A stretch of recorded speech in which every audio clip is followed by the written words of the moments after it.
The saying goes, the more things change, the more they stay the same, right? 10 years ago, we thought it was a great idea to bring rally cars to longer road course-style tracks with all dirt, jumps, and no jokers, similar to the roots of rally car stage racing. It proved to be a hit, and while not on every single race or every single season, there were one or two sprinkled within. Tonight, we welcome back the Area 52 Designs Endurance Cup for the first time in a long time. The Automotive Sports Network is proud to welcome you to Round 6 of the 2022B Overwatch Specialty Service NASA Rallycross Challenge. We're live from the Bark River International Raceway in Bark River, Michigan. Our broadcast and series are brought to you by Overwatch Specialty Service, the only thing more unique than your problems, our solution. For more information, check out osscenter.com. Thank you so much to Rob Hartland for all of your support.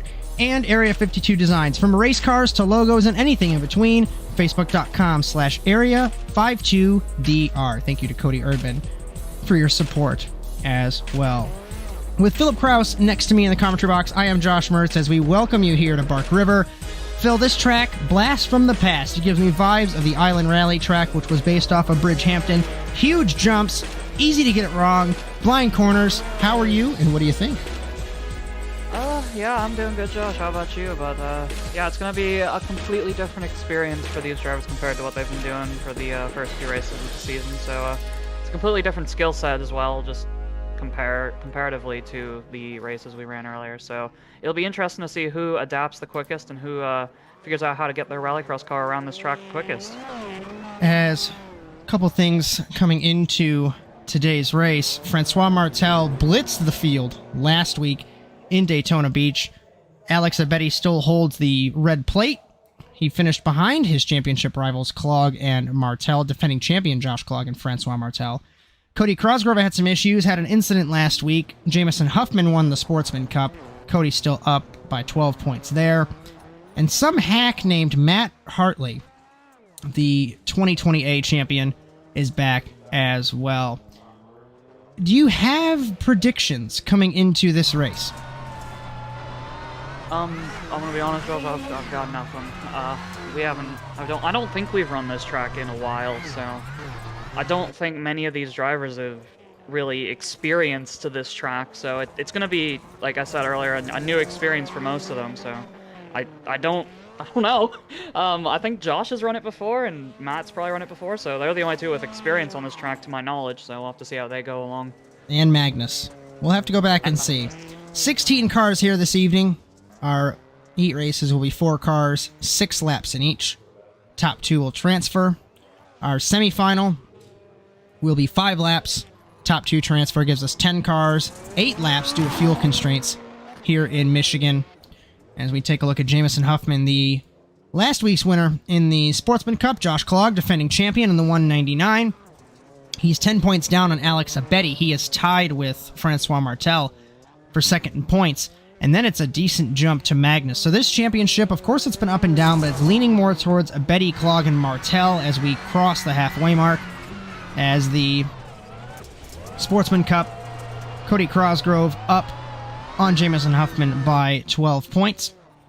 And really, that's been a good race as well, as the Constructors' Championship. TWR Subi Squad up by 22 points over their sister team, Fiesta Siesta, in the Fords. TWR Bug Life in third in the Constructors' Championship. Manufacturers has been a tight battle, Phil. 118 for Subaru, 110 for Ford. Yeah, that's not something we're used to saying, is it, Josh? But yeah, the Ford drivers really stepped up this season. It's interesting because Subaru, ever since we've been on the iRacing platform, is kind of just... You came into the season with the predetermined notion that they were just going to walk away with the manufacturer, and the constructor winner was probably going to be a Subaru, but this season it's been much closer for sure, and even Volkswagen isn't too far behind. They're just within a race of the leading Subaru gang. As something alarming for these cars, well, we haven't seen Abetty run his lap. Josh Clogg, 1.5 seconds up on everybody else. Huh. That's going to be interesting to see. Yeah, Clog's showing some really good pace right now, and as I said, and as you also told me, he's one of the 3 drivers who has experience on this track. So I'm not sure how surprised I am by that, but yeah, Alexander hasn't set a lap yet, Magnus hasn't set a lap yet, and Hartley hasn't set a lap yet either. So he's the only one of the 3 musketeers who have actually driven this track before who has actually set a lap time. So we'll have to see how this progresses as the session goes on, and obviously the gaps are going to be a bit bigger here as well, just because the lap times here are over a minute, and outside of these endurance-style tracks, no track that we go to is over, like, I want to say 40 seconds, Josh. Sounds about right. Most of them are a mile or under. It's a minute and a half left in qualifying. We are going to have standing starts. Previously, we did some rolling starts, and I talked to the leadership team, and we said, we're going to do standing starts. We're going to have that instead of the rolling that we did previously. Phil, I would almost say that maybe rolling starts caused more accidents going into turn 1, especially here with the huge crest and blind first corner. Rolling starts here, they're definitely going to be, I'm sorry, I thought standing starts are going to definitely be interesting. The rolling starts, yeah, I'd say probably caused a fair amount of chaos. I haven't seen the rolling starts that you guys practice yet, so we'll have to see how those play out, but I know it's not going to be like the land rush we have at, I think it's Crandon. It is, but, Crandon. Yeah, it'll be interesting. I think they're going to line up double file if I'm thinking correctly for this, so there should be plenty of room between them, just should be a bit more clean into turn 1. As we're going to be watching, of course, to see if we're going to get a 40th different winner in the championship's history, or if Josh Clog, Alex Abedi, Carson McKenna, any one of these guys that have won a race will sneak one away and take the victory. I'm looking at Alex Abedi here, our championship leader. He spun on his lap while we were going through that little bit of news there. He will grid in 16th. Carson McKenna 4/10 up on Clog as we finish the qualifying session. Yeah, he spun on his lap, and I think he got a contact as well out of the final corner, which means he didn't even get a lap time out of it. The spin wouldn't have been that big of a deal because he hadn't fully gone around yet, so it wouldn't have counted as a 2x for him. But yeah, he's going to be starting all the way at the back for his heat race. And also crucial, Martel did not grid either, or run a lap, so that's going to be an interesting one. And we're going to grid right near this hill. So that's not actually too bad. I thought it was going to be much worse than it was. So we're going to grid right at this hill, right by that lion statue. As 3 cars on track, just waiting for Matt Hartley in car number 50, and the former champion on track. Getting ready for heat number 1 here in Bark River. 6 laps. Top 2 will transfer. We've got 3 Subarus and a Volkswagen green flag. Much cleaner due to the standing start. Up the hill, rounding turn number 1. Martel hits the berm, pushes out wide in car number 12. So not a good start for the French-Canadian. But Josh Clog will pull away 4/10, make it almost 5/10 on Robichaux, rounding the second corner. And such a unique layout through this high-speed S-section, Phil. And then this huge jump as Hartley clips the berm side by side with Martel as they crest and take this massive jump. Well, they're going to touch over the jump, Josh. Oh, just about. That was really close between Martel and Hartley there. As Martel's going to get a little switcheroo on him here as they go over the rhythm section. As this track, unique compared to, for example, Wild Horse, where you have a line around the whoops, you have to run through the whoops. And of course, damage being disabled, as these rally cars really aren't designed to race on these tracks on the iRacing service. And Josh Clog, his gap pulled up to a second on Robichaux. As Hartley, first race in quite some time. Yeah, Josh Clog has to be loving that we're running these Endurance Cup rounds because the championship battle between him, Martel, and Abedi was really close heading into these races, and he's the only one who has experience running these type of tracks. And as we saw from qualifying, Martel and Abedi are really struggling to get their heads wrapped around it, and Martel's still struggling a substantial amount in the race as he's running last in his heat right now. But for Josh, who hasn't really shown the pace that we're used to seeing from him on the Rallycross tracks, this is a bit of a blessing for him, wouldn't you say, Josh? I would have to agree. He's been interestingly, for lack of a phrase, off pace compared to what we are used to. We remember when he was paired with Luke Kraus last season with the Canadian. Clog from Maryland, they were on fire last season. and he's been running without a teammate. I talked to Justin Robichaux earlier in the week. The rumor is that Robichaux is trying to court Clog over to Woven Planet Racing, as they are down in 5th in the Constructors' Championship. So certainly a driver of Clog's caliber would help them. Martel battling Hartley still for the 3rd spot. They make contact over the jump. You landed on him, Josh. Woo! Right front into the driver's door. But certainly, Josh Clog might be a little bit down on pace now, but Woven Planet would certainly benefit by having him. I bet those 2 drivers, Josh, were so happy the deck just turned off at this track. Otherwise, Martel would have a destroyed right front tire, and Hartley, well, he'd just have a miss in the left-hand side of his cars. These 2 continue to battle over the start-finish line side by side. Martel seems to be getting the grips a bit better now. That was an 18.4 for him Hartley, last lap. really iffy over the jump, and the Australian off the road. Yeah, these 2, they're kind of struggling. Hartley, he's, as you said, he's been out of the saddle for a while, and I don't think he got that much practice in. I think he showed up about 15, 20 minutes before qualifying to turn his first lap of the circuit. So for him, he's not really trying to transfer through this heat. This is just like, it's almost like an acclimatization session for him, I'd say. But yeah, he's definitely struggling a little bit, but Robichaux into the wall on the exit of the jump. This is going to open the door for Martel, who was struggling really hard on that first lap, and now he's looking to challenge for a transfer spot, Josh. I didn't want to interrupt you, but I saw Robichaux at the back of that shot plow into the wall on driver's left, and now Martel sneaking into the picture. Clog doesn't have to worry about losing this heat race. It's more Robichaux worrying about if he's going to transfer. You say that. Clog could throw it into a wall, too. We've already seen half the grid throw it into a wall in this race. Granted, that's 2 out of 4 cars, but there's every opportunity to make Martel mistakes. checks Robichaux and tries to take the 2nd spot.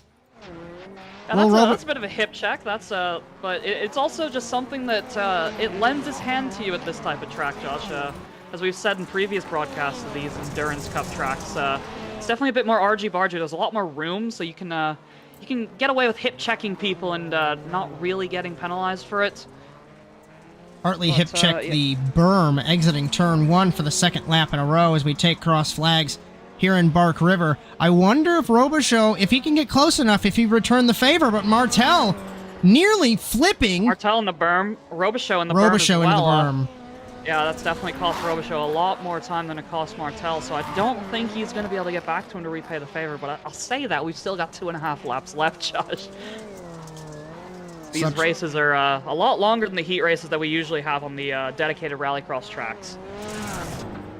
As we ride on board defending champion Josh Clog in car number 199, when he filled his entry blank for this season, he typed in car number 199, and in quotations, "Don't you dare forget the 99," as I might have tried to force him to not run his number, and you definitely weren't peer pressuring him, Josh. What do you mean? Not at all. Not at all. You've never done that to a champion before, trying to get them to run the number 1. Never ever. 2 to go for Josh Clog in the 199.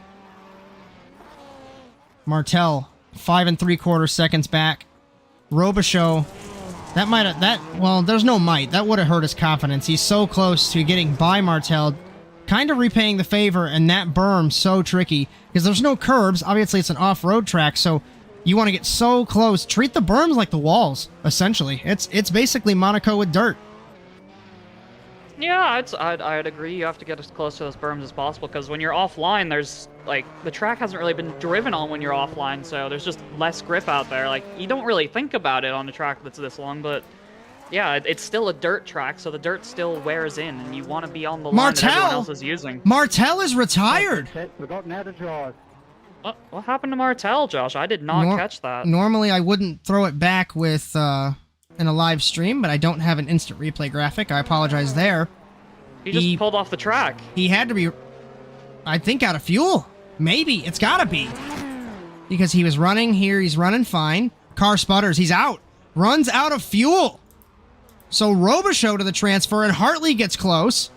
But Clog has 10 seconds as he takes the white flag. So we're going to pay attention here. Hartley's throwing it into the wall. As never mind. And that transfer battle, Josh. Commentator's started curse. Hyping it up. Commentator's curse.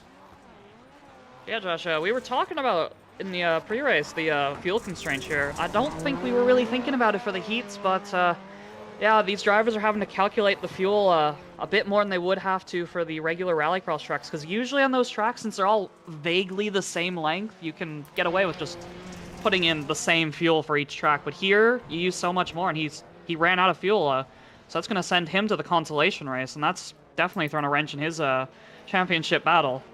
Clog absolutely just sent it over the jump.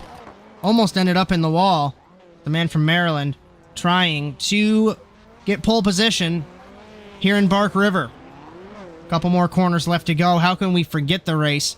It was, I believe, with Luke Kraus and Bodie Cryer a couple seasons ago when we were partnered with Nitro Circus, where that was photo finish at the line. I feel like I remember watching that from third, because Josh and I bashed doors a few times. I know he wasn't particularly happy with me after that race, but there's no time better in the present as Josh Clog rounds the final corner to win Heat 1, Josh. 11 seconds ahead of Justin Robichaux. Granted, Robichaux had issues, Hartley had issues, Martel obviously had issues, so it was smooth sailing for Clog, not so much for the rest of the drivers, but Justin Robichaux, if I have my math correct, he should be qualified 5th for the feature race, but he is in the feature automatically as Matt Hartley and Francois Martel go to the semifinal. Yes, Josh, he'll be qualified in 5th. And one thing we haven't really thought about yet, at least we haven't mentioned it yet, since Martel finished last in his heat, he's going to be gridding pretty far back in the consolation race, and since we aren't 3 wide, we're 2 wide, that's going to be a lot more effective at like moving him back than it would be normally, but I'll hand it away to you as we move on to Heat 2.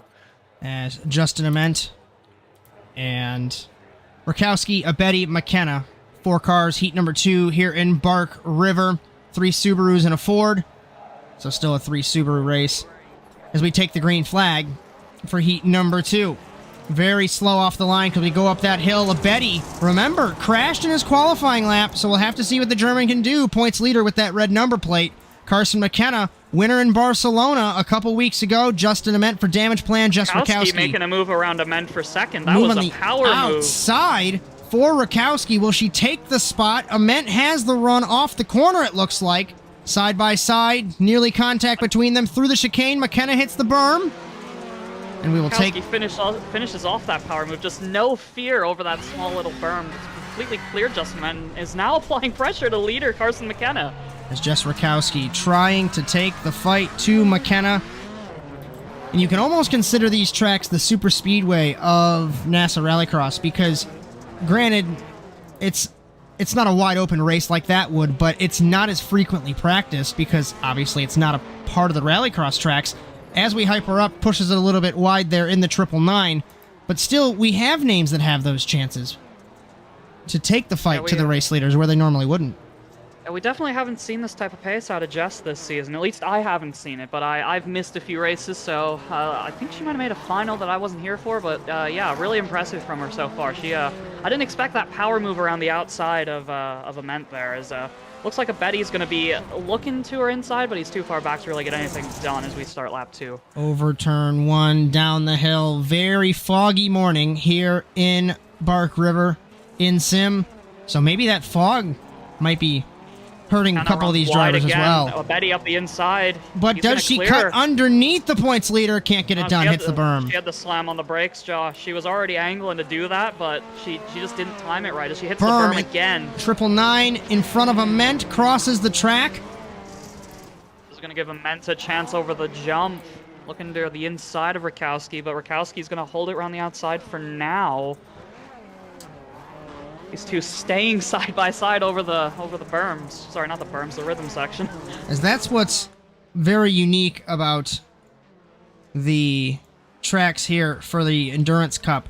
Because it's all dirt. It's not like we mentioned before, the regular Rallycross tracks, it's dirt on top of asphalt, so it gets really one groove. But here, the banking, the full dirt, you have the opportunity to have multiple grooves as we see Ament back up the corner, try and take the fight a car length away from Rakowski in the 999. Up front, McKenna and Abedi, we're not missing anything there as we focus on this battle for third. Yeah, just earlier as we were talking about Rakowski's impressive pace on this track, Carson McKenna I don't think we've given enough credit either. He was only 4/10 off Josh Clog in qualifying, and I think I think this is the first time McKenna's ever run this track, so I'd almost say that's more impressive from Carson than it is from Clog to qualify that close to someone who's run this track a few times. As he's continuing to show that pace in his heat, as he's currently 2.7 seconds ahead of Abedi in second. Let's ride on board for a lap or so, just to give everybody the feel of this Bark River track as we ride on board our race leader, Carson McKenna. I drove this track for a couple laps and immediately said, I'm never going to drive this track. Just the different nature of the corners, whether they're fast, slow, you got the whoops. It's such a wonderful facility. Yeah, I've only run it once. I don't think I did much practice, probably like 15 minutes, but that is a classic Phil experience. As the battle for third's heating up between Rakowski and Ament again. He has been glued to her bumper as she runs it extremely wide over the jump. That should give him the chance to move into third, but he runs wide through the right-hander. I wish I knew the corner numbers or names, but this is an absolute ding-dong between these two. Granted, it's not for a transfer spot, but they're racing like it is. As Rakowski gets sent, right as I try and find the camera angle, she gets behind the wall here and stuck. So yeah, any possible transfer out the window. Yeah, I'm not sure if you caught it, Josh, but yeah, it was just an unfortunate bit of contact on the transition between those two, because you come in that right-hander and you have to flick it left for that really tight left-hander with the wall on the inside, and when Ament flicked it to the inside, they were already rubbing doors with each other, and it just sent Rakowski out wide into the wall, and unfortunately that's ended her heat, but still, really impressive pace from her. As McKenna still leads by 4 seconds over our points leader, Alex Abedi, in car number 99 with the red plate. Justin Ament in third, a further 4 seconds, 5 seconds behind Abedi. So with Martel having that issue, he's going to go to the semifinal. Abedi really only has to focus on Clog, and if he finishes near Clog, he won't lose that many points. Yeah, I think if you're Abedi, you just kind of... You have to be happy with getting into the final, and like that's your primary goal. Just make the final, because qualifying, he didn't set a lap, so I don't really know where his pace is. And looking at his lap times in the session, the only one that's actually counted is the first one, so I don't know what his pace is actually like, Josh. But I didn't see him in practice, so I don't know if he was strong in practice either. But I think for him, you just want to make the final and see what happens from there, as he sets a 19.5 that time by. Compared to McKenna, a 1:18.613. Now, the only thing that's not good for Alex Abedi is, theoretically, let's say Josh Clog wins the race. He's won his heat race. He'll get 28 points.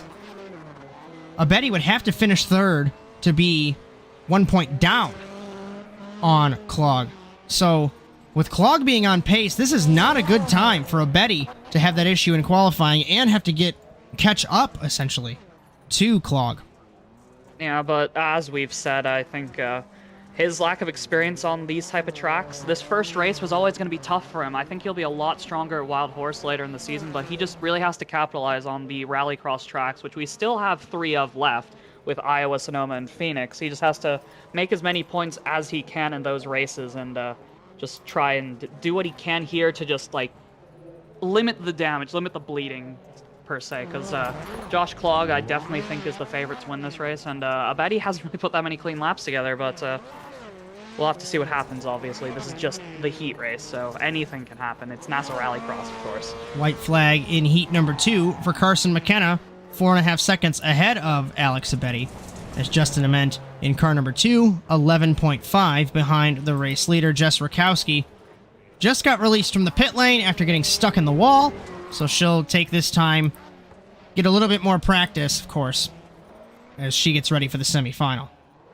Yeah, so I've been watching Abedi these last few laps just because we haven't really had much racing, so I just wanted to watch him and see how he's driving the track, Josh. And he's consistently picking up pace on the 2 laps that have counted that I've seen in the lap times. He ran a 19.1 that last time by, while it's still close. I mean, slower than Carson McKenna. Jesus Christ, Phil, get your words out, by 4/10. He's getting closer to the pace of that Subaru. Obviously, it's not going to matter for this heat, but like just building a bit of confidence, a bit of momentum heading into the final will definitely be a good thing for Abedi. As last lap for McKenna was a 1:18.794. Last lap for Abedi, 1:19.144. So 4/10 down, but still okay. Final couple of corners for Carson McKenna, who has been on form the last couple of weeks in the NASA Rallycross Challenge. Won his first race in Barcelona. He'll win heat number 2 in Bark River in Michigan, ahead of the points leader Alex Abedi, as Justin Ament and Jess Rakowski go to the semifinal. But Abedi, that's, like you mentioned, limit the bleeding. He's at least into the feature. So far, he's only lost 1 point. Obviously, he's going to be gridding, I believe, in 6th place for the race. So he's going to be starting further back than Clog, who's going to be starting on pole. But he's already done what he can to limit the bleeding to the best of his abilities. And now you just have to hope of calamity on the first couple of turns. As remember, our broadcast and series brought to you by Overwatch Specialty Service. The only thing more unique than your problem is our solution. For more information, check out osscenter.com. Thank you to Rob Hartland for all of your support with NASA Rallycross. Also, Area 52 Designs, the title sponsor of the Area 52 Designs Endurance Cup. From race cars to logos and anything in between, facebook.com/area52dr. Thank you to Cody Erdman for your support as well. It's funny, we have an unwritten partnership of ASN and Area 52, and that's just been going on for years. So, yeah. For many years to come, I think, Josh. James Watson making his debut this season, and you can tell that it was so last minute because Team Watson Racing forgot to skin the correct number plate. But welcome to NASA. Magnus Okenhaug. They just pulled something out of the shed, Josh. Dusted off, you know. Seen the track in a year. As we get ready for Heat 3, another 6-lap race. Brian Sawyer, Okenhaug, Watson, Quinn. So 2 Subarus, a Ford, and a Volkswagen. Green flag. Seems very slow on the initial start to get up the hill. Okenhaug runs it wide on the 26. I thought he was going to come across into Watson there in the 39, but Brian Sawyer, from production truck to race car, leads after a couple of corners, and Magnus having a little bit of warp there, the Norwegian. Hopefully that doesn't affect him later on in the race. James Watson in the 39, Brock Quinn in the 005, as we ride on board Brian Sawyer. I haven't really, it's just something that's come to my mind, Josh, just because 3 cars in this race are from that team, but you know how we used to have all those LLM cars? It seems like Team Watson Racing has really taken that role, and I know you said it in the pre-race, they own the top 3 positions in the constructor, so I mean, that kind of just tells you the story right there, but there's so many Team Watson Racing cars, it's kind of insane. Reminds me, is speaking of Watson, off the front bumper of Quinn, nearly got turned, he saved it. Reminds me of back in the day when we had 5 MRT cars, 1 team supporting the series, and I won't complain. 5 MRT cars on an 8-car grid, yeah. 5 MRT cars on an 8-car grid, 10 TWR cars on a 16-car grid. That's okay, we got cars. I miss Tristan. That's all that matters. As Tristan Hagenstein finally got his victory in 2016A in Riverside. A lot like this, actually. So that kind of brings me back to the point, Phil, of anything can happen. We could get a new winner. As we remember that day, I think it was Cody and I crashed. You crashed. And Tristan was really the only one left to pick up the pieces. Yeah, I think you said in the pre-race as well, it would be our 40th unique winner in NASA Rallycross history. So obviously that's a pretty big amount of winners, I'd say, first off. But yeah, that'd be cool to have 40 unique winners in NASA Rallycross. I just like round numbers, so I'd prefer that over 39 any day. But yeah, going back to the action on track, it looks like everything's spaced out pretty well between these guys. As I say that, Magnus makes up a ton of time on Brian Sawyer through that right-hander. They're definitely a bit close when the battle for third is right now, as Brock Quinn goes for a bit of a spin in the 005. As it looks like it has evened out. Brian Sawyer leads Magnus Okenhaug. So over the past 10 years, we do have 39 different winners in the NASA Rallycross Challenge. Looking for number 40. Number 40 is also prevalent. I have to toot my own horn. 40 wins. So I did the math. 40 and 160. It's a quarter of the races. But I retired for a reason. And you did too. When are you going to come out of the retirement home, Josh? When I'm going to come out of the retirement home, I think we're going to officially announce that your boy is coming back for Wild Horse. One of my favorite tracks. My last podium. I robbed you of a race interrupt win. You, Josh. We got a battle for the lead as Magnus Okenhaug barges Brian Sawyer out the way to take the lead, but Brian Sawyer shows room back up the inside, takes the lead back. I think Magnus might have got a slowdown. I don't know if he got a slowdown. I think he just didn't like the manner in which he passed Brian, and he ended up letting him by. So he's going to go side by side with him again. Sawyer pointed towards the wall, into the fence. He'll the berm save it. saves him though. He's still in contention. Like he lost like a second and a half, but that's like one of the few times the berm has saved someone today. Usually it's thrown people over them and it's ruined the race. But I think if the berm wasn't there, Sawyer, he'd be out of any chance of winning this heat. See, so I go on my senile rants and I completely forget that there's a race going on. So Magnus Okenhaug Josh leads us. He has won several times in the NASA Rallycross Challenge. We'll try and pull that up. Magnus has won twice in the championship's history. He's tied with Elliot Porterfield, Caleb Paul, Bo Albert, Matt Hartley, Brian Mercurio, and Matt Kingsbury. So some pretty decent company. Pro driver Bo Albert, former champion Matt Hartley. And we remember way back in the day, Elliot Porterfield won the first 2 races of the championship in July of 2012. The Norwegian won in Daytona Beach and in Norway at his home track. It's still so insane to me, Josh, that Elliot Porterfield only won 2 races. He won the first 2 races of the championship and then never again. What happened? The running joke is he crashed at Negus, which was a track that we had a stupidly large jump. Think of the one that they're just about to hit here for everyone who's unfamiliar. And the fictional joke is he crashed and broke his legs and became a cyborg. Realistically, there was some league turmoil with some previous staff, and most of the drivers left. So Elliot Porterfield only ran once in 2015, tried to recuperate the magic, couldn't do it. So he... Hard to do that with bionic legs. Yes, 2 for 3. Feel. Is on board Brian Sawyer again. 88. Got some gap back. You said he was a second and a half down. He's getting close. 1.2 I saw was the lowest. So Sawyer's on a mission here. Went to the Philip Kraus School of Determination. Yeah, he was 1.452 back exactly last time over the line. It'll be interesting to see what that updates to. I have to imagine he'll be closer, but... he is flying, and Magnus running it wide there in the 26. Yeah, that's gonna cut it to about 6/10. He's definitely gone to the Philip Kraus School of Driving when you're angry, because he's just on the quickest lap of the race there. 19 dead for him as Magnus hits the berm. It saves him. Gap the line 1 second, but it's more like half a second now as we go over this section of track. Magnus runs it wide into the wall, and Sawyer will go back potentially to the race lead. Magnus got hooked on the wall, and Sawyer pays him back in the exact manner that it happened earlier. Side by side. Side by side over the jump. Magnus backs out of it. Sawyer runs it wide. Contact nearly between them through the chicane. We have some connection issues. Magnus gets a better run side by side, nearly over the jump, and down into the right-hander. You can run this deep. Where he got him last time. Side by side, Sawyer's got the run on the outside. Will he handle it through the whoops?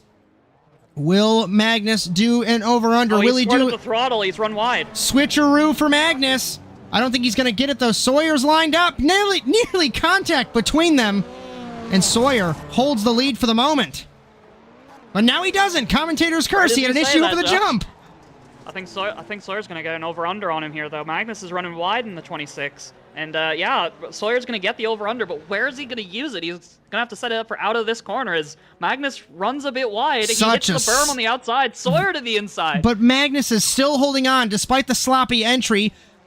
Brian's going to clear him. Magnus sneaks to the inside. One lap to go in heat number 3, and we finally get some action. And these two have put on an absolute show for us. Magnus isn't done yet either. He's still applying the pressure to Sawyer. Sawyer looks like he might run a bit wide. Magnus hits the berm. I think it was Magnus running a bit narrow more so than Sawyer running a bit wide, but he's getting so close through this long left-hander. I think that Subaru's doing what Magnus wants a bit more through these high-speed corners, and he's just struggling a bit in the low speed. I don't know if you concur with me, Josh, but he's right here over this massive jump that we compared to Negus, and this is where he's made the move on Sawyer twice before as he blinks out. He's not going to be able to get it done this time. I have been terrified to race a blinking car. I've commented that on the scanner multiple times. Magnus backs up the corner. I do agree that he's struggling in the low-speed corners, and really probably struggling for turn-in, as he turned in a bit early when he hit the berm the last time, but he's got a couple corners left. Will he send it? He's gonna send Throttles it here, Josh. up! Sends it to the inside. Hits Sawyer. Side by side through the corner. Magnus is trying to take the spot. They make contact again. Sawyer's going to straight line the corner like Rosberg can't get it done. And Magnus will sneak this victory away in the heat race. He wins heat number 3. That was some beautiful racing, Josh. That's what we expect from these tracks. Just absolute respect shown between those two drivers. It can get a bit messy here sometimes, but these two, like, when they touched, like, Magnus bumped him the first time he got by, and he let him go right after that. That's what you want to see from the drivers. As James Watson comes home in third, Brock Quinn comes home in fourth. They will go to the semifinal. But Magnus Okenhaug, couple bonus points, and third place, so it'll be inside the second row of the grid, as remember, it's 2x2 here in Bark River in Michigan. And remember, obviously, it's not just a name, but the Area 52 Designs Endurance Cup does have its own championship within a championship, prizes to be determined, and certainly, you'll get your name alongside a few of the greats in the championship's history as we get ready for heat number 4. As my cameras are giving me some issues, as we are completely missing that. Green flag. Palacio, Crosgrove, Huffman, Jake Robichaux over the jump for the first time. Jake Robichaux rolls it in the 69! That is a brutal crash, Josh. Oh my god, I was not expecting that. I'm sorry for laughing, but I just didn't see that coming. Of course it's the 69 car that crashes spectacularly. Very nice. Very nice. As Marcos Palacio leads the field of 3 in heat number 4 now. Cody Crosgrove, the Sportsman Points leader, battling Huffman in that championship. Huffman got a good start. Not sure why the sim was giving me issues on the start there, so I apologize for that camera work.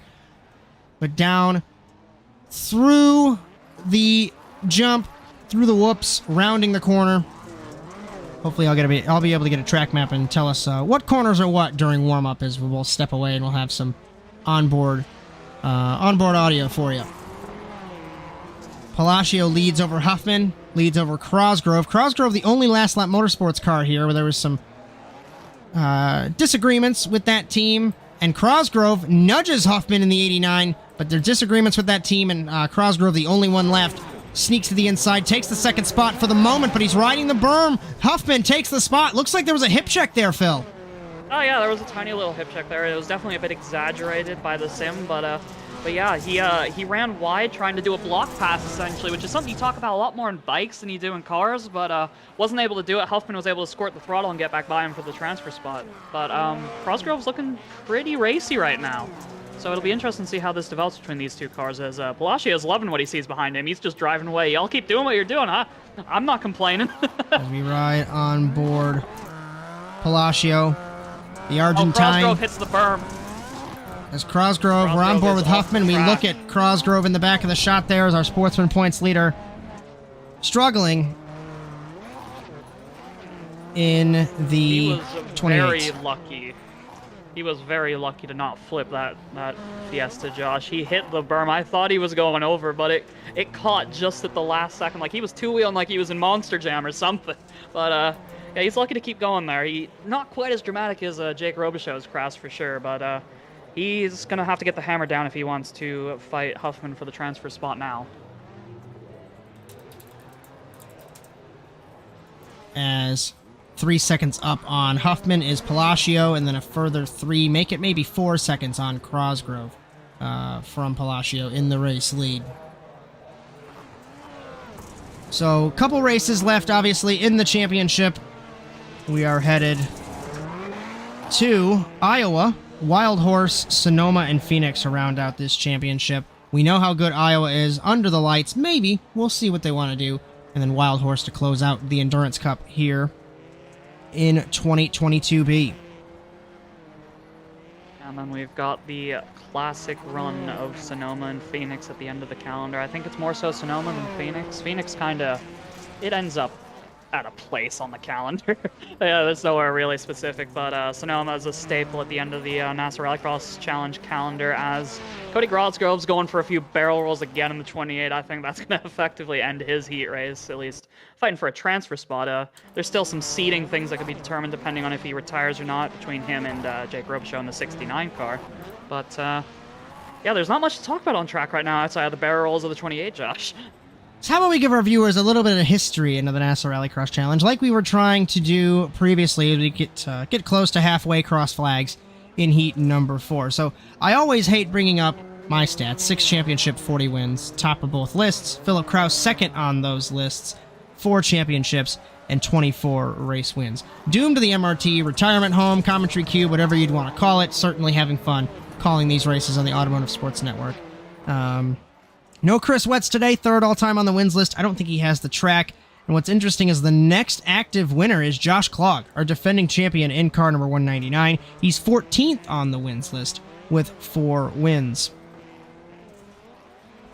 Yeah, the wins list is definitely a bit top-heavy, but once you get past like the top 5, it gets really close going on down there. So depending on how the season goes for Josh, he could definitely crack the top 10s of the wins list. As a couple history nuggets, Dylan Livingood, long time pioneer of the championship, 4 championships, 13 race wins. He got all his race wins over 3 years, which if I recall correctly, it was about 7 seasons. And Jake Robertson has 11 wins. That was over 2 seasons. 3 at the worst. So we know how quick... 3, but one of them was part-time. As we know how quick Robertson is and was in the 22/222 when he raced. It's Cody Erdman, 4th on the wins list, 18 wins, 2 championships. And Chris Wetz, the best driver to never have won a championship. And we always make fun of him. He got so close in 2014A, so close in 2012B. And then near the end of the NASCAR 2003 days, as much as I don't want to admit it, it was a lot of me and you, and he picked up the pieces on our bad days. Yeah, I'd say that summed it up pretty well, the NASCAR 2003 days. It's all a bit foggy what happened then there, but it was definitely a lot of battling between me, you, and Cody was sprinkled in there depending on if he was running the full season or not. You can always go back on ASN On Demand. Why didn't you ever ask?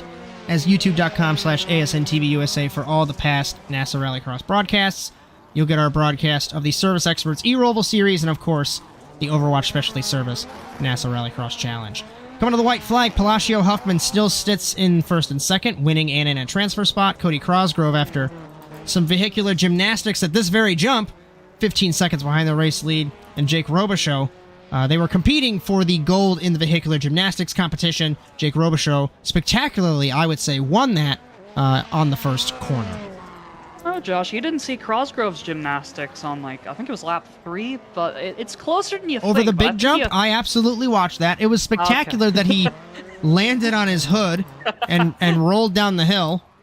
But I would say Robichaux's bouncing jump was better. You have to give it to Robichaux just because he did it on the start as well, so it's just that bit more dramatic as Huffman's honestly kept it a lot closer than I thought he would with Palacio over this heat. Currently, the gap is 2.3 seconds. It's been flickering between that 1.5 second to 2.5 second range. I think if he didn't battle with Crosgrove there, we could have seen a bit more interesting race between these two as their pace has been... Palacio sideways through the chicane, not to cut you off. He was really squirrely over the whoopsie hooks on the berm!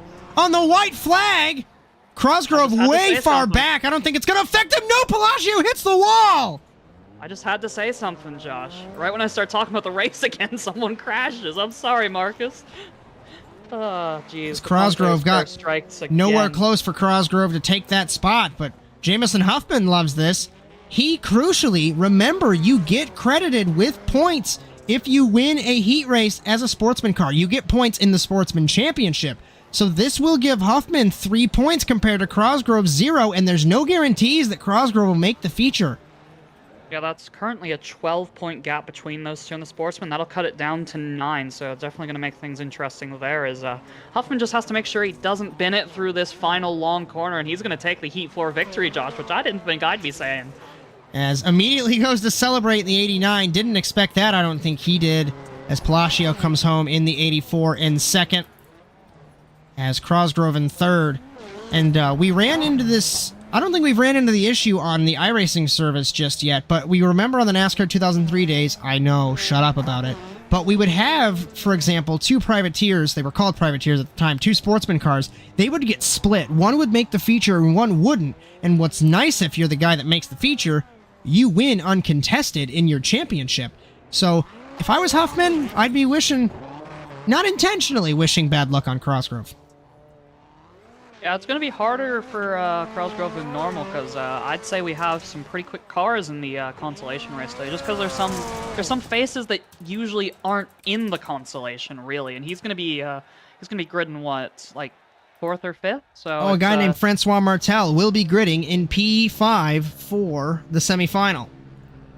And we've got Hartley on this grid, so it's it's definitely going to be an uphill battle for Crosgrove. We'll have to see how this all plays out. Jess Rakowski showed pace in her heat.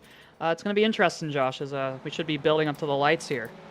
Getting ready for the consolation. 5 laps. Top 2 will transfer. Hartley, Ament, Watson, Crosgrove, Martell, Rakowski, Quinn, Robichaux, green flag. Jake Robichaux misses the start. Hartley, Martell nearly gets turned on the start off the front bumper of Crosgrove through turn 1. Over the hill, down the hill, and into turn number 2. Former champion Hartley in 2028 leads. Ament gets nudged by Martell. They're 4 wide in turn 2. Watson gets shoved wide. So does Ament. Crosgrove tries to bowl his way through. Martell on the outside nearly hooks Crosgrove as we head over the whoops through the chicane for the first time on the back half of the track. Hitting the berm was Crosgrove. Around nearly as Martell. He saves it. He's down in 6th. Not what he needs for his championship run as Hartley leads, crossing halfway through lap 1. As contact between Quinn and Crosgrove. Rakowski, it looked like it was. The 999, purple mirrors. Rakowski, my apologies. But yeah, Josh, on the start, Martell jumped into the side of Justin Ament's car. Once again, these drivers are really happy that damage is turned off for this race, as that would have ended both their races effectively. But Martell's definitely had a really messy first lap. We'll have to see if the stewards say anything about it post-race, as he's having a really close battle with Cody Crosgrove. Both of these drivers really need to get through to the final for their respective championships for sure. As you only get scored in the sportsman ranks against other sportsman cars, but it's still, you would love to be able to have the chance to win your race instead of being confined to 2nd or 3rd. At the end of the first lap, Matt Hartley, the 2028 champion, leads us here in the semifinal. Ahead of Justin Ament, James Watson in his first race this season in the 3rd spot. Ahead of Francois Martell. Martell on the outside looking in. This is where it gets really crucial because, like we mentioned before, 10 points down on Alex Abedi. Clogs at the top of the leaderboard, and at the opposite end is Martell. After last week, what a run last week. Yeah, it's definitely a bit of a wake-up call for Francois Martell, because I think I said this in his heat, I don't think he's ever joined us for Cody an Endurance Cup Crosgrove race. Off in the 28. As we'll get who's in what Martell championship. looking up the inside of Watson for 3rd. He might try and get up the inside of Justin Ament for 2nd. Not quite able to, but that's 1 spot closer to a transfer spot for Martell. And you have to make it happen when you can. Unlike Crosgrove. Crosgrove, I don't think he'll get really close to losing the points lead in the Sportsman Cup if he does not make this race. So we'll just have to wait and see. Martell swoops to the inside of Ament. Ament runs the berm. Such an aggressive line into the wall. Goes the 2. He's straight into the bricks, Josh. That's not going to be a comfortable feeling on his force feedback, and definitely not for his race as a whole, as that drops him back to, I think, 4th place? I'm not sure on Sits that. Sits in 4th in car number 2. Yeah, that's definitely going to throw a wrench into his plans. But Martell into 2nd. This is exactly where he needs to be, Josh. As I'm trying to take a look and see, so Quinn is a sportsman car, and Crosgrove is behind Quinn. He's behind Watson, who I think will register as a sportsman car. Crosgrove might lose the championship lead as the only car that's in the feature, if I recall correctly, I think is Huffman is the only sportsman car in this race.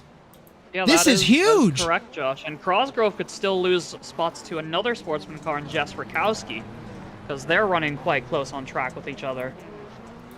Francois Martell sneaking for the race lead. Crosgrove being hounded by Rakowski.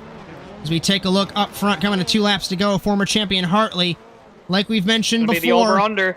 Over-under Martell versus Hartley. Not able to do it. Hartley was able to park it on the apex beautifully. Martell's going to have to wait a few more corners to get another chance, because there's not really an overtaking opportunity here unless you get an over-under done. But he doesn't need to push the issue too much because he's in the final, and I don't believe points are awarded for the consolation. Correct me if I'm wrong. Top 2 will get a bonus point. Oh, they both get a bonus point? Okay. My apologies. But, yeah, if they both get a bonus point, he just needs to be smart here. But at the same time, James Watson, he's not that far behind. So how patient can you be, Josh? As we remember, when we have 2 semifinal races, the winner and second usually transfer, and the winners get a bonus point. But since we consolidate down to a 10-car feature, the top 2 will transfer, and they get a bonus point. Coming to the white flag, so Martell salvaging a little bit. Huge jump in the 12. Still salvaging a little bit. Brock Quinn in the 005 into the fence. So as we just talked about, Cody Crosgrove may be losing this lead in the Sportsman Cup. He might be getting it back. As he's pulled a gap, I was going to say he pulled a gap on Jess Rakowski, but Jess Rakowski is closer than she's ever been to the back of the 28 cars. They're separated by less than half a second, but I really want to stay focused on this battle for the lead, Josh, as they're separated by less than a car length Rakowski right has now. spun, battling with Crosgrove, so that will solve that, unfortunately. Crosgrove might live to see another day. She's still only a second and a bit behind him, Josh. Like, she had a little bit of a half spin, but she's still there. White flag in the consolation in the semifinal for Matt Hartley.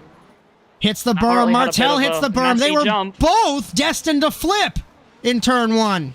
Martel showing nose up the inside. Be careful.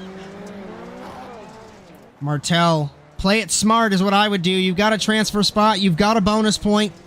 Don't do anything that would risk a transfer because that will kill your championship. We've seen it for both of us. You have one bad race and you're out of a title. Josh, he's going for an over-under over the jump. Huge jump again. Hartley's just got to keep doing what he's doing, holding off.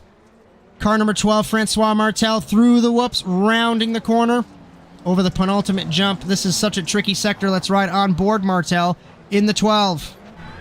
Only one more real overtaking opportunity remains, Josh. It'll be interesting to see if Martel tries to set him up on this right-hander to try and dive it up his inside on that really tight left-hander. It's such a dangerous move to do, but if he can pull it off, Hartley won't have time to answer him. We ride on board Matt Hartley on the back. Here's Martel. Hello to the back bumper, to the front bumper, through the corner. Hartley might hang on here. Final corner to complete the semifinal. He does.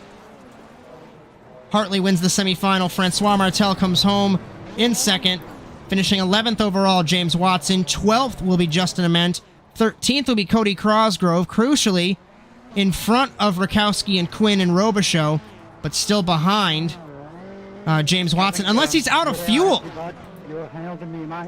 Crosgrove's got it. He was, you scared me there, Josh. I had to switch to him real quick. You got me real scared for him, but yeah, he hangs on to 5th place, and as you were saying, I think he only loses points in the sportsman battle to Watson and, my apologies, I'm forgetting the name, Jameson Huffman.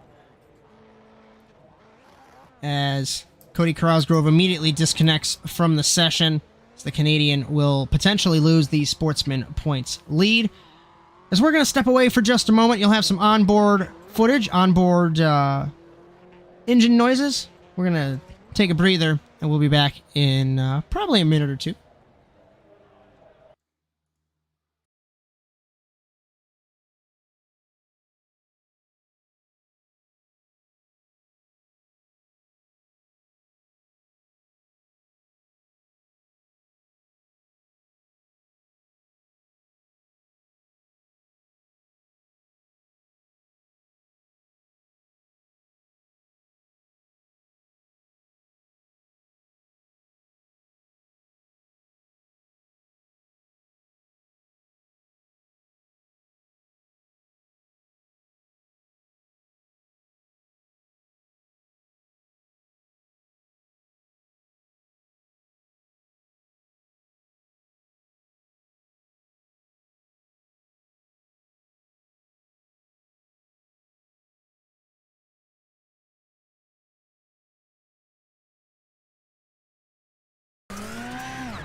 as we welcome you back to the Overwatch Specialty Service NASA Rallycross Challenge. Here in Bark River, we're here for the 222nd round of the championship overall, round 6 of the 26th season, and round 1 of the Area 52 Designs Endurance Cup. As it's Josh Mertz in the commentary box alongside me, Philip Kraus, getting ready here in Bark Rivers. Remember, our series and broadcast brought to you by Overwatch Specialty Service. The only thing more unique than your problem is our solution. For more information, check out osscenter.com, as we thank Rob Hartland for all of your support. And the title sponsor of the Endurance Cup, Area 52 Designs, from race cars to logos and anything in between, facebook.com/area52dr. Phil, I know I impromptu asked you for a prediction before the race, and I knew that you showed up 5 minutes before. But now that you have some time, you are able to take a look. Who's good, who's not? Well, to be honest, Josh, I'm going to be really boring. It's hard to not put your money on Josh Clogg after he's pretty much just dominated every session he's been a part of. Half a second quicker in qualifying, dominated his heat, starts on pole for the race. Like, he ticks all the boxes as long as he doesn't make a mistake. I think he's a hands-on favorite for sure. But outside of that, some wild cards. It's going to be interesting to see what a Betty and Martel do. They're both getting quicker and quicker with every session. McKenna, really quick on the off-road tracks. Be interesting to see what he does. And then Jameson Huffman, the only sportsman car in this race, grids in 4th place. That's going to be interesting to see how that plays out for sure, Josh. Who do you have your money on? Hartley looked good in his first race back, but, I mean, Martel gained speed, clawed his way through. I was impressed with Brian Sawyer when he was battling back and forth in his heat race with Magnus, I believe it was. So, certainly going to be a great race as we tick down to the green flag of the feature. You're Jameson Huffman. Would you park the car, or would you focus on the overall? I think I would still focus on the overall championship. But theoretically, he could park the car. Why would you park the car? You win. He's not going to lose anything. You win. Uncontested. Why would you race? I don't know. That's half of me. That's funsies. Come on, Josh. I know, I'm boring. Plus, overall points, as you were saying. So as we get ready to grid here in Bark River, and we take a look at our grid, Josh Clogg, Carson McKenna, Magnus Okenhaug, Jameson Huffman, Justin Robichaux, Alex Abetty, Brian Sawyer, Marcos Palacio, Matt Hartley, and Francois Martel. Looks like everyone's still going to grid on even ground, so we don't have to worry about that. But we'll get ready, and apologies for the poor camera work. They actually really aren't the greatest. 10 cars, 8 laps, remember, no jokers, and the first round of the Endurance Cup. Glad you can join us on the Automotive Sports Network. This is going to be an absolute brawl as we get ready to go green here in Bark River. We go green in Michigan. Off the line. Clogg gets a great jump. Still so slow compared to what we're used to. Over the jump, over the berm for the first time. McKenna runs it wide, hits the berm in the 11. Yeah, he comes back across into Magnus. Misses Magnus. Out of the way in the 11. 2 cars sideways. For the moment, it looked like it was a Betty versus Sawyer, the teammates, as we round turn 2 for the first time. Josh Clogg already pulls a second out of Magnus Okenhaug. Jameson Huffman sits in 3rd. 1 car wide. It was Sawyer. In the back of the shot, it looked like it was McKenna who hit the berm. Hartley, I think, has crashed in the 48. We'll take a look. I'll see if you can take a look off monitor there. But Josh Clogg crashed at the start, Josh. There was a bit of a kerfuffle between him and someone else off the line. Someone bogged down, and he just kind of got caught up. As Josh Clogg's definitely loving how this start's played out. His biggest competition in Carson McKenna all the way back in, I believe, 7th or 8th place right now. But he's not really running away that much either. Like, he's got a bit of a gap over Magnus. And, Huffman sneaks to the inside. Sorry to cut you off. He thought better of it on his teammate, making a little contact, that is, thought better of it. But Clogg... You said he shouldn't race. You know, I really don't know why I said that, because I would absolutely race. At the end of the first lap... overall podium. At the end of the first lap, Josh Clogg leads. Ahead of Magnus, ahead of Huffman, Robichaux. Justin Robichaux having a good day here. Palacio, Abetty, Martel stuck in traffic, McKenna, Sawyer, Hartley. That is our running order here in Bark River. I envision the podium, if we had a real life podium ceremony, I envisioned the podium. Huffman would be by himself because he's the only car that transferred through the sportsman rank. I mean, you never know. Maybe he wants to take to the podium with all the other big guns. But I was going to say, Josh, I'm looking forward to seeing how this plays out between Abedi and Martel. I don't think either of them are going to be able to challenge Josh Clog unless something catastrophic happens to the 199. But they're right next to each other on track, so we'll have to see how that plays out between those two championship rivals. I think we can pretty much guarantee, and of course I'll probably jinx it here, guarantee that Clog will Side for the lead, Josh. Red plate up front. Magnus sneaks his way through on Clog. Thank you, Phil, for bringing that up. On the back half of the track, over the jump. Magnus to the inside, now has the outside. Will he do a switcheroo? Will there be argy-bargy? Here comes Huffman to make it a 3-car battle for the race lead. Okenhaug was half a car length on Clog, backed it up, thought better of it to the inside, through the berm. You have your best route through if you go all the way wide. But Clog holds the lead. Clog placed his car beautifully there. Magnus gave him a bit of a bump over that last little whoop. Did he have a slowdown? He's going really slow through the first corner. Is he two-wheeled? Both of them are two-wheeling as we caught it. Clog went over the berm. This is going to open the door for Jameson Huffman. We have not seen a sportsman car win overall in quite some time. It certainly happened, but it's been a long time since it happened. Maybe today will be the day. Who knows? Josh Clog still leads. We also missed it, Josh. I think there might have been contact between Martel and Abedi. They were 6th and 7th last lap, 8th and 9th this lap, and they're pretty far off the main pack. There must have been contact between those two. I'll have to check that post-race, because that'll be spicy. I can take a look, keep focused on our main feed if you don't mind taking a look off monitor, seeing what happened there. Huffman to the inside of Magnus. This is for the 2nd spot. As 2 cars side by side, it's McKenna and Palacio. As Sawyer 7th, 8th Abedi, 9th Martel, 10th Hartley. So something must have happened. Hopefully you can pick that up there in just a minute. I'm going to check and see what happened to those two now that you're watching the main feed. We take a look from high above on our race leaders. As now Brian Sawyer, Carson McKenna, Robichaux, Huffman, Okenhaug. Okenhaug a second down on Clog. Huffman loves this to try and get the 2nd step on the podium here. Yeah, it was contact between Martel and Abedi, Josh. They crashed in the penultimate left-hander, that really tight corner with the wall on the inside. Martel just kind of sent it in the corner real deep, and they both spun around and lost about 4 seconds apiece. And by that point, Abedi was up to 5th, so that's really put a dent in his races.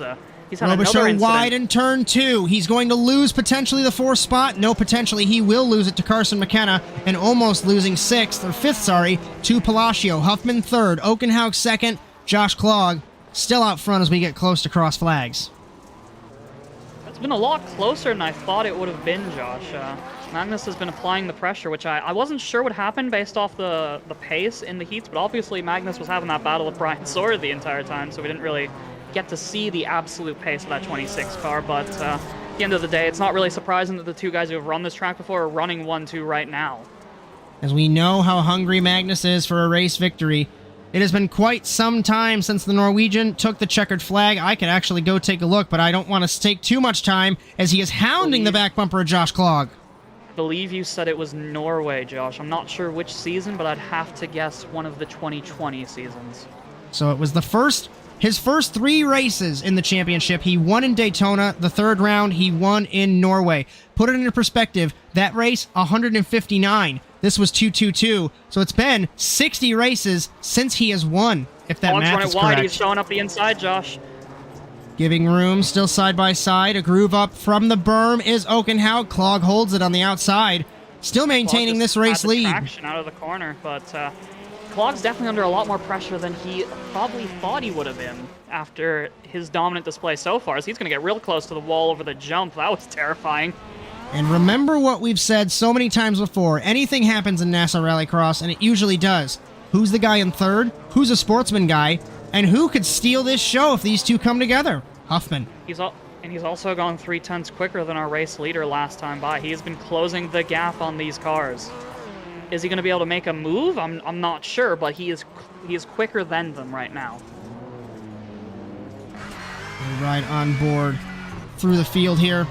On board. Huffman in the 89 looking at Magnus, now inside Magnus's car. And the defending champion Josh Clog in the 199. think something else has happened to Alex Abedi, Josh, as he is currently running 9th, over 4 seconds off the next closest car. I'll have to check and see what happened, but the race up front right now is too enthralling to really break away from it.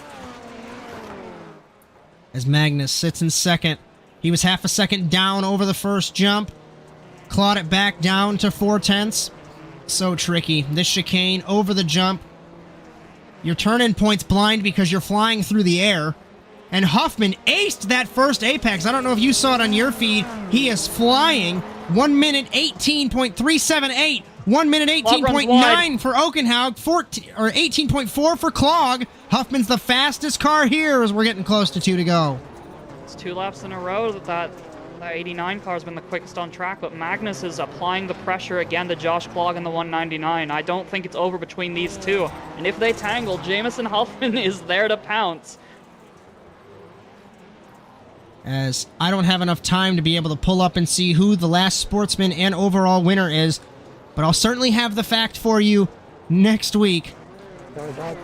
Radio from Hartley. I don't think it's happened on iRacing, Josh. I think it must have been back in the NR days. I remember I got beat by Joey Bailey in Spain in 2019B. That's for sure the last one that I know of. It might have been Connor Parisi, maybe, before he got turned, before we split it, and then... Does that count?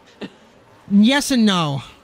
That's why I got rid of it, because Connor Parisi was technically a sportsman car, and he was way too fast for a sportsman car. If he was technically a sportsman car, it must have been one of his races in 2020B, I want to say. As Clog still leads. 3/10 is the gap. We're going to go over the jump where he's arguably a little bit weaker compared to Magnus. Magnus sends Magnus, it. no fear over the jump as he throws it up the inside of goes Clog. The Norwegian, slides in contact between them for the race lead. Through the whoops. We had one car around, the camera switched.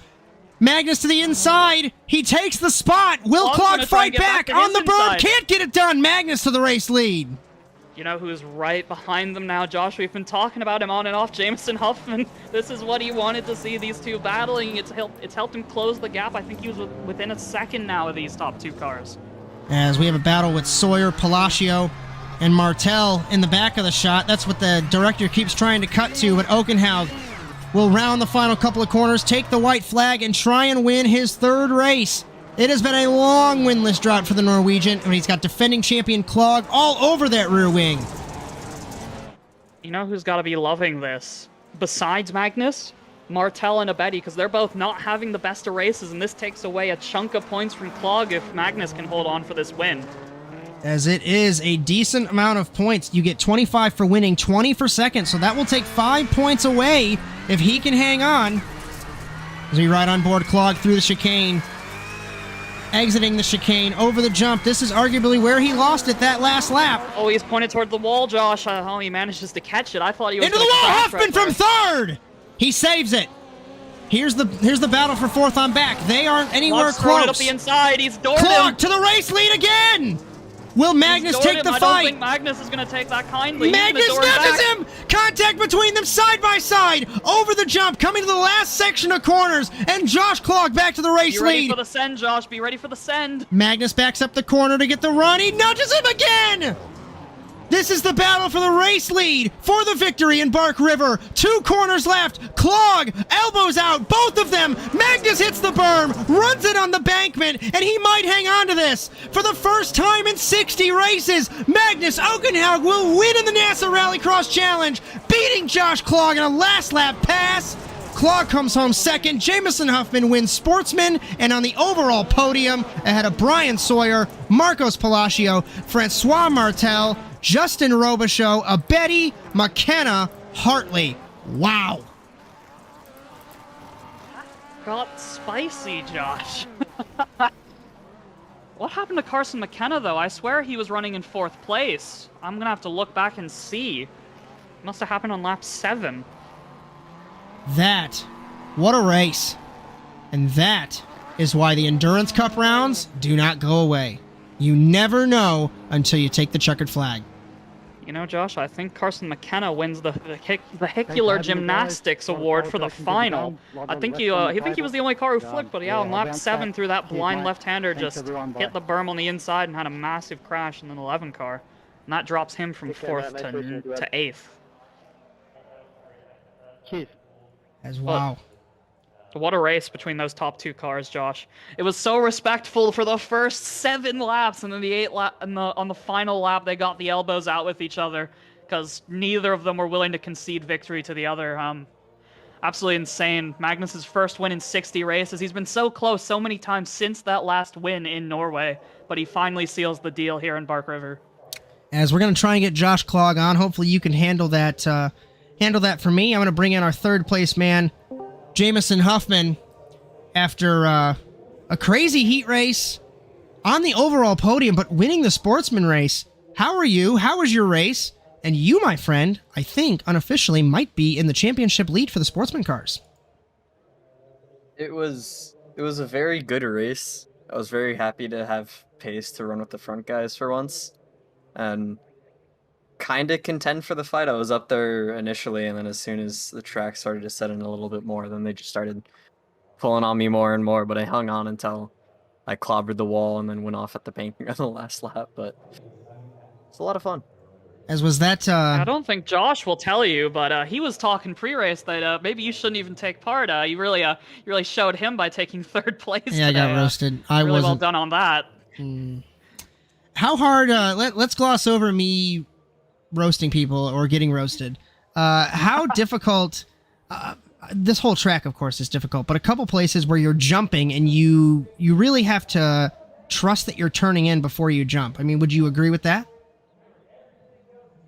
Yeah, there's definitely a lot of that where you position the way that you take the jump basically straight into the corner.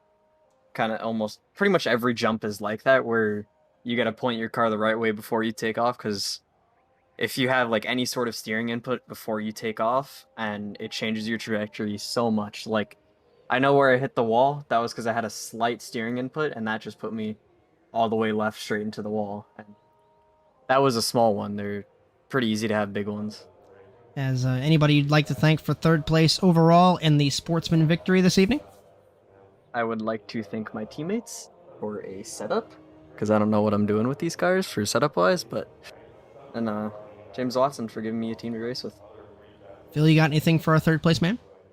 Yeah, nothing. I already got what I needed to get in just to roast you a little bit, Josh. Congratulations on your podium. I think it's your first in NASA Rallycross. Yep. As we bring in our race winner, first time in about 60 races for Magnus Okenhaug. Phil, it's all yours. Yeah, Magnus, first win in 60 races. Last time you won was in Norway. I believe it was in like your third or fourth start. But yeah, that was a race-long battle with Josh Clog. It got a little bit argy-bargy at the end. Those first 7 laps were really respectful between you two.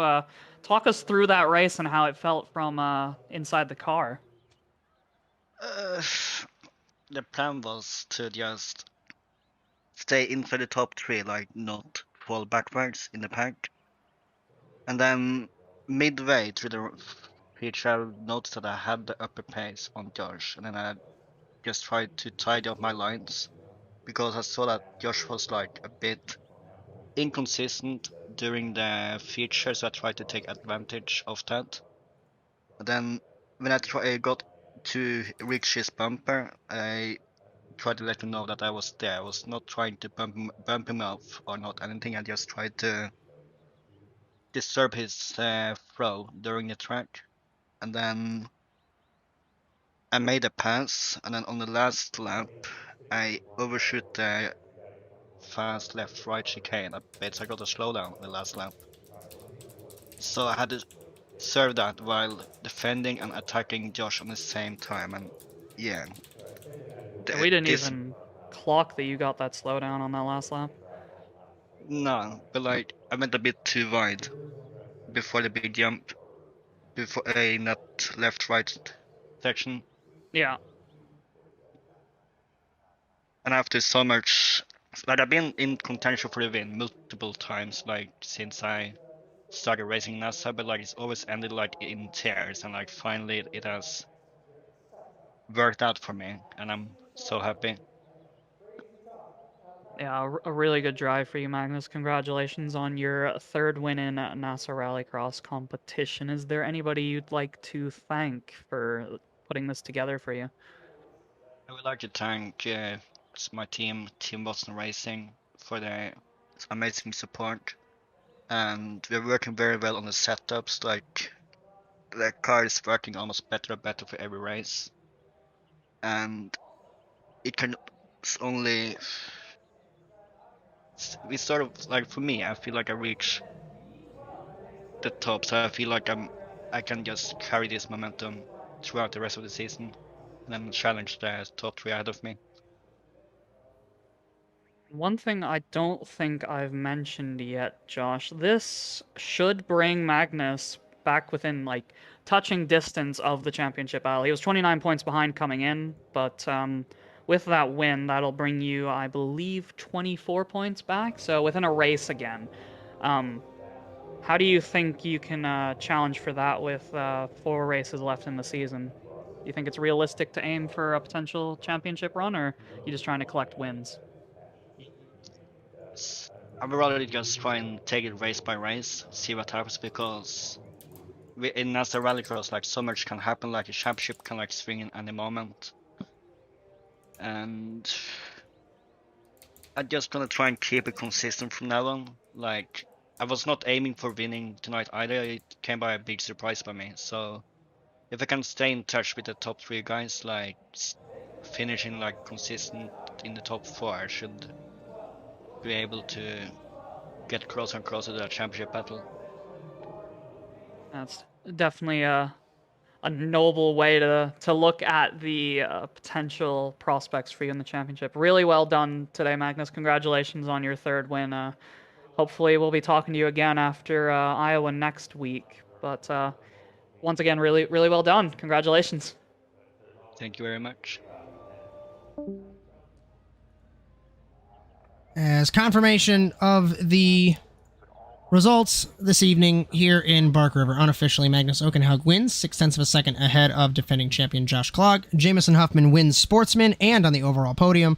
Brian Sawyer so close to getting on the podium in 4th. Palacio, Robichaux, Abedi, McKenna, Hartley, and Martel. What happened to Francois Martel, Josh? I saw him cross the line in 6th in the race. He must have got a penalty for something? I didn't see it, though. Well, the good news is we don't take iRacing results. That's why they're called unofficial. I take a look after the race in a couple of days, and I'll figure it out and determine if it was a justified penalty or not, because he definitely didn't come home in 10th. So like we said, unofficial according to the sim, always verified by NASA staff before they are officially posted. As Phil, got some final thoughts for us? Honestly, I don't know, Josh. The battle between Josh Klog and Magnus Okenhaug kind of drained my vocabulary. I've run out of words to say, but yeah, the Endurance Cup, the first round of it of 2 this season, it's definitely delivered. It was a bit of a slow burn. The heats were a bit. You had a bit of gaps in the heats with those 4-car races, but the final, it all blew up, and we had battles up and down throughout the field. Obviously, we were focused on the battle for the lead most of the time, but there was a really close battle for about 4th through 7th as well, the entire race. Just a shout out to these drivers, really, for doing what they do week in and week out. Another really clean week of NASA Rallycross competition, and we couldn't see that without them. As remember, our series and broadcast brought to you by Overwatch Specialty Service. The only thing more unique than your problem is our solution. For more information, visit osscenter.com. As we thank Rob Hartland for all of his support. Area 52 Designs as well, the title sponsor of the Endurance Cup. From race cars to logos and anything in between, facebook.com/area52dr. Couple programming notes in the Automotive Sports Network in the next week. Sunday, the Service Experts E-Roval Series from the Pocono Raceway in Pennsylvania. Join Brian Sawyer in the production truck, Cody Erdman alongside me, Josh Mertz in the commentary box, 9 p.m. Sunday on the Automotive Sports Network.